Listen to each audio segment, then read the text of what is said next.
طبعا احنا في عيادة الإحسان مع الدكتور القدير عماد مراد أبو رزق والبركات.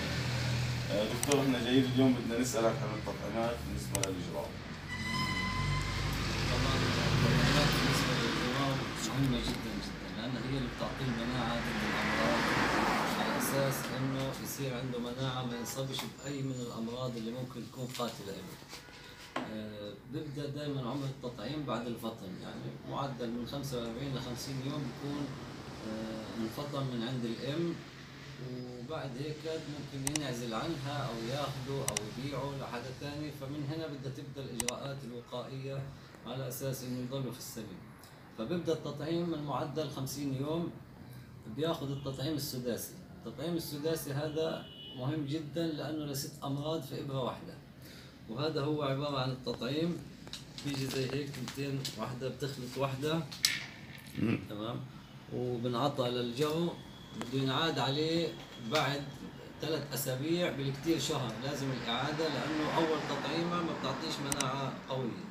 ثاني حاجة، إذا كان أخذ التطعيمة الأولى مش معناته إنه على طول طلع المناعة وممكن يطلعه وممكن يتقابل مع جواب تانيين، لا، لازم يضل محافظ عليه، لأنه المناعة بيطلعها بعد أسبوعين من ما ياخذ الإبرة. فالإبرة الأولى ما بتعطيش مناعة طويلة، فعشان هيك يعاد عليها بعد 3 أسابيع.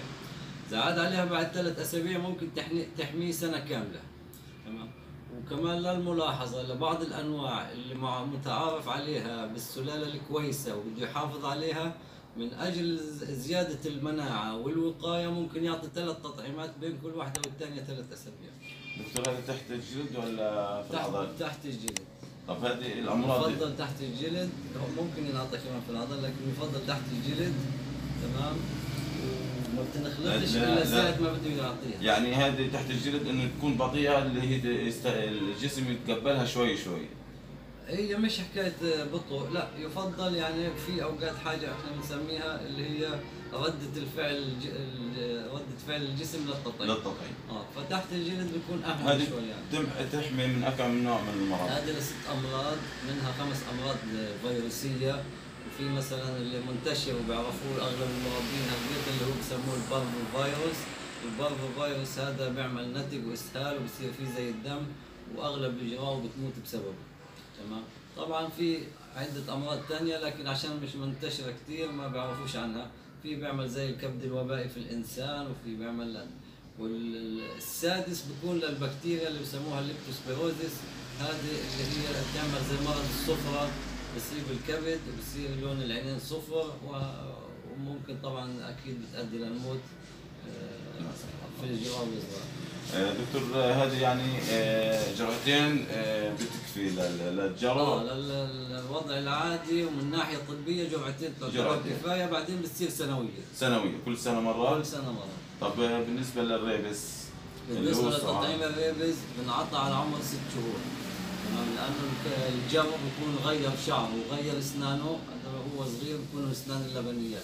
على 6 شهور بيكون غير شعره وغير اسنانه، فبكون يابو كبره، ممكن يعض او ينعض، يخدش او ينخدش، فبده يكون في السليم وعنده مناعه ضد مرض الريبس.